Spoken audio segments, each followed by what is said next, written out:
코로나19 증상이 있는데도 검사를 받지 않는 검사 회피 때문에 신규 환자 증가폭에 비해서 사망자 증가폭이 6배 가까이 큰 것으로 나타났습니다.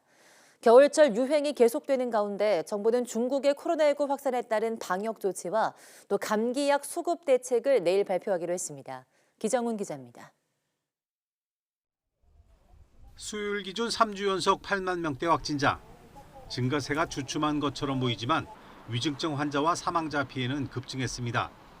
확산세 가늠자인 감염 재생산 지수가 10주 연속 1을 넘는 등 증가세를 이어왔지만 신규 환자는 1주 전보다 3.5% 늘며 완만한 증가세를 보였습니다.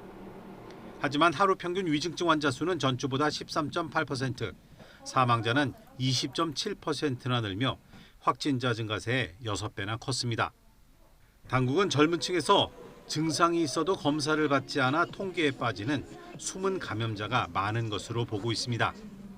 60세 이상 그 고령층이 전체 확진자 중에서 차지하는 비율이 그 이전보다 높아져 있는 것은 사실입니다. 그래서 이런 부분들 검사 기피 현상이라는 것이 일부 좀 영향을 줄 수 있다. 실제 환자 규모는 발표보다 크다고 볼 수 있다는 얘기입니다. 중국 상황도 변수입니다.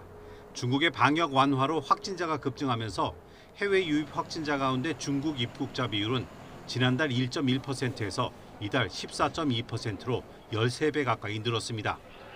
정부는 중국에서 유행하는 BF7 변이 등의 특성 변화 가능성에 주목하고 변이 유입 감시에 주력하고 있습니다.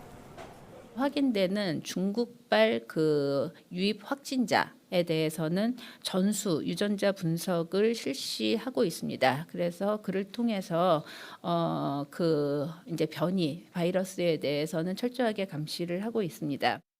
지난 7월 이후 국내 우세종이던 오미크론 하위 변이 BA5는 지난주 검출률 50% 아래로 떨어지며 우세종에서 내려온 상황.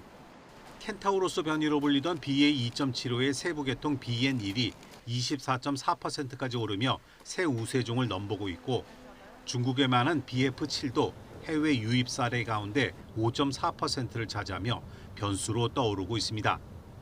정부는 중국의 코로나 확산 상황에도 불구하고 감기약 수급이나 방역 관리에 문제가 없도록 방안을 마련하고 30일 금요일 발표할 예정입니다. YTN 기정훈입니다.